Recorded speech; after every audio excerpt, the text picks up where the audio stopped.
Hi guys, how are you? Are you okay? I'm also fine. But most of the times I have told you to subscribe the channel. You have shown your regards. You have shown already. You have given your feedback also. But still I request you to subscribe the channel because ultimately you are the beneficiary of this all activities. जितने भी क्रियाकलाप हो रहे हैं हमारे द्वारा आप उसके बेनिफिशियरी हैं, आपको लाभ मिलने वाला और लाभ मिल रहा है, इसलिए आप चैनल सब्सक्राइब करें और हमारे साथ जुड़े रहें so that every study stuff और everything which we discuss day to day basis can reach you easily. आज ज़्यादा बात नहीं करते हुए स्ट्रेट वे पॉइंट पे आते हैं।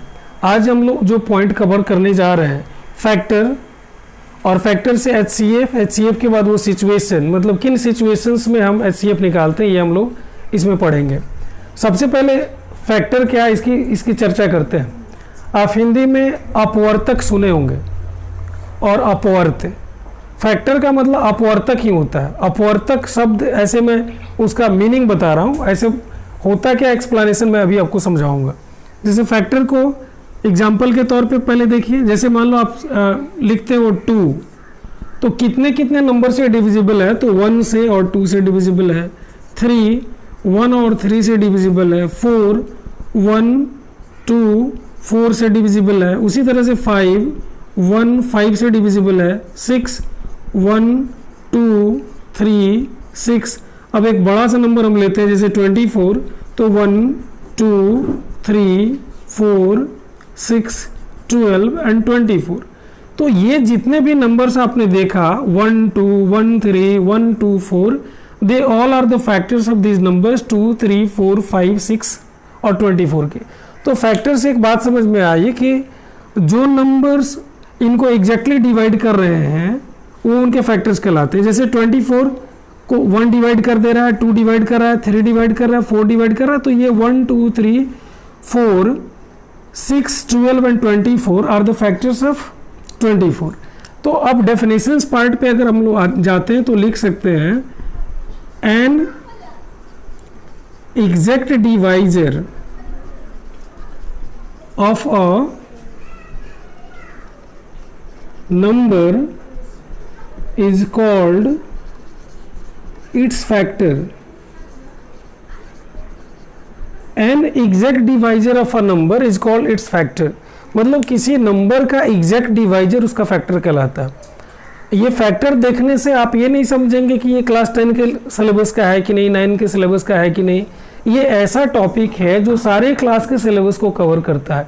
It covers the syllabus right from the junior class to the senior classes.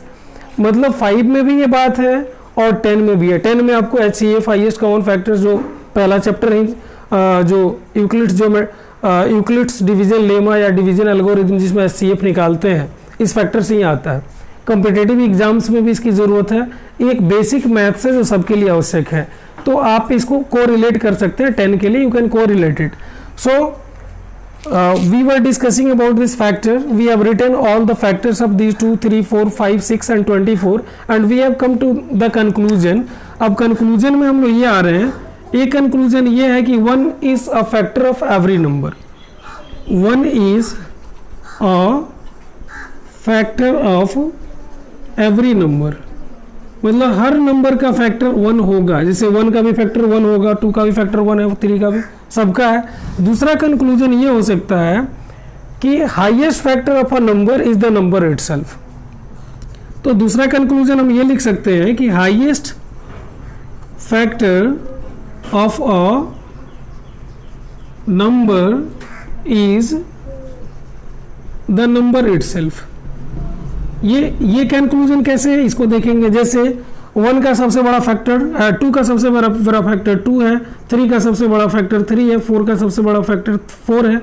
मतलब किसी नंबर का सबसे बड़ा फैक्टर वह नंबर हो सकता है, होगा, और सबसे छोटा फैक्टर वो 1 होगा। तो ऐसे 1 तो प्रत्येक नंबर का फैक्टर है, तो ये भी कह सकते हैं कि 1 is the smallest factor of every number. तो ये फैक्टर हुआ। अब इस फैक्टर से HCF की ओर हम लोग बढ़ते हैं। जैसे यहाँ आप देख सकते हैं flow chart has been given already. After factor we have to move towards HCF and after that a situation in which we do HCF, or by HCF we get the solutions of the problems.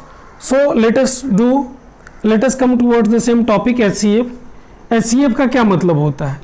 HCF जैसे आप देखते हैं नाम इसका लिखा हुआ है HCF, H for highest, C for common, F for factor. यहाँ फैक्टर से ताल्लुकात है इसका. It is related to factor. This is why factor has been taught already, because without knowing factor completely fully we cannot take the concept of highest common factor without knowing about factor. तो चलिए इसको देखते हैं. एक example लेते हैं. पहले example हम ले रहे हैं आपको, जैसे 6 या कुछ बड़ा ले लीजिए. You have to find HCF of 12 and suppose 15. इनका HCF निकालना, या 12 और 24 लेते हैं. 12 एंड 24 का HCF ऐसे देखने में आसान है, 12 दिख जा रहा है, लेकिन एक छोटा सा नंबर इसलिए लिया जा रहा है ताकि कंसेप्ट आपका अच्छा हो, क्लियर हो. तो हम इसके फैक्टर्स को लिखते हैं इसके सॉल्यूशन में. Factors of 12. तो factors of 12 once again 1 2 3 4 6 and 12. And factors of 24 is equal to 1 2 3 4 6 12 and 24. ये दोनों के फैक्टर्स लिखे गए. इसका हम लोग एग्जाम्पल लिए थे और उसका सॉल्यूशन कर रहे हैं. अब इनके कॉमन फैक्टर्स को आप गौर से देखिए. कॉमन फैक्टर्स मीन्स ऐसे factors which belong to both of them in factors of 12 as well as in factors of 24. Now common factors as we take, 1 इज a common factor for both of them, 2 is also there, 3 4 6 and 12. These all are common factors. 1 to 12 they are common factors, they are in both of them. दोनों में ये common factors हैं. अब इनमें सबसे बड़ा जो common factor है, जिसको हम लोग highest common factor कहते हैं, highest common factor इनका ये 12 हो गए. तो यही HCF जो आप कहते हैं कि HCF of 12 and 24 is equal to 12, यही कंसेप्ट है HCF का. अब HCF का इस्तेमाल क्या है, सिचुएशन कौन सा है, किस सिचुएशन में HCF का इस्तेमाल होता है, that must be no. At first we have came to know factor. Factor means Hindi में मैंने आपको बताया ये अपवर्तक है. वही मल्टीपल को अपवर्त कहा जाता है, जिसे हम लोग LCM निकालते हैं. पिछले वाले वीडियो क्लिप में, in previous video clip you can know what is multiples and what is lowest common multiples or LCM, that we have already done in the previous clip. You can go to that particular clip, concept of LCM. Now this is HCF and through that HCF we have come towards highest common factor. मतलब HCF पे हम लोग आए हैं.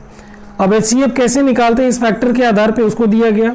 अब situation कैसा होता है, सिचुएशन तीसरा जो आपका फ्लो चार्ट में सिचुएशन है, किस सिचुएशन में HCF का इस्तेमाल किया जाता है. तो क्वेश्चंस बहुत सारे आते हैं आपके डे टू डे लाइफ में, they are related to HCF in class 10. Even CBSE BACB दोनों बोर्ड में पहला ही चैप्टर HCF से रिलेटेड चैप्टर है, जहां उसमें पूछता है कई तरह के क्वेश्चंस है. मैं कुछ क्वेश्चंस आपको एग्जाम्पल में भी बता रहा हूँ. जैसे ये पूछता है कि suppose there is a milkman, he is having 3 containers of different measures. एक मिल्कमैन है, उसके पास 3 या 4 या जितने भी कंटेनर्स है, 5 कंटेनर्स है, 7 कंटेनर्स, जितने भी कंटेनर्स, एक कंटेनर में इतना मिल्क अटता है, दूसरे कंटेनर में इतना, तीसरे में इतना, ऐसे करके मतलब मिल्क दिया. तो कह रहा है एक मेजरिंग कंटेनर लेके ऐसी धारिता का या ऐसी कैपेसिटी का लेकर के आइए जो सबको बराबर माप सके विदाउट लिविंग एनी मिल्क और any portion of milk in the container he is having. तो उसके लिए क्या करते हैं, हम उसका HCF निकालते हैं. दूसरा क्वेश्चन एक और बड़ा ही प्रैक्टिकल क्वेश्चन है जिसको मैं लिख रहा हूं. जैसे मान लीजिए कि your room has the dimension, ये प्रैक्टिकल क्वेश्चन है, मैं लिख रहा हूं. Dimension with 20 feet and 24 and 28 feet. अब मान लीजिए ये आपका रूम है जिसका डायमेंशन ये है 24 फीट एंड 28 फीट। अब इसमें टाइल्स लगाना है। Find the maximum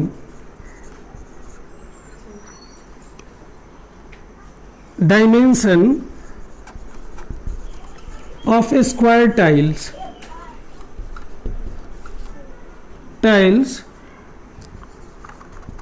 which can cover the whole room completely। ये एक क्वेश्चन मैं अपने द्वारा आपको बना के बता रहा हूँ जिसमें एचसीएफ नितांत आवश्यक है कि ये क्वेश्चन मैंने सेट किया। ये किसी बुक का क्वेश्चन है लेकिन इसी तरह के क्वेश्चंस आपको आते हैं। मान लीजिए कि your room has the dimensions with 24 feet and 28 feet. ये एक रूम है आपका या हॉल है, जो कुछ भी कह लीजिए। 24 फीट और 28 फीट इसका डायमेंशन है, 28 फीट लंबा 24 फीट चौड़ा। अब इसको क्या करना है ना, स्क्वायर टाइल्स लगवाने, उस रूम को स्क्वायर टाइल्स से कवर करवाना है। तो उस स्क्वायर टाइल्स का मैक्सिमम साइज क्या हो सकता है, मैक्सिमम डायमेंशंस क्या हो सकता है, मतलब बड़ा से बड़ा कितना बड़ा स्क्वायर टाइल्स लग सकता है। इस क्वेश्चन के सॉल्यूशन के लिए हमें एचसीएफ ही निकलना होगा।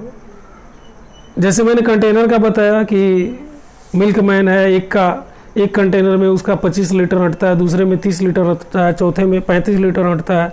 तो एक मैक्सिमम कैपेसिटी का एक मेजरिंग कंटेनर लाइए जिससे सारे कंटेनर्स के मिल्क को, मतलब बिना कोई भी पोर्शन मिल्क का उसमें छोड़े, मिल्क का कोई भी भाग बिना छोड़े सबका सब मापा जा सके। तो उसके लिए भी एचसीएफ ही निकालते हैं। यहाँ भी ठीक उसी तरह का क्वेश्चन है कि आपके रूम का डायमेंशन इस प्रकार है 28 फीट एंड 24 फीट।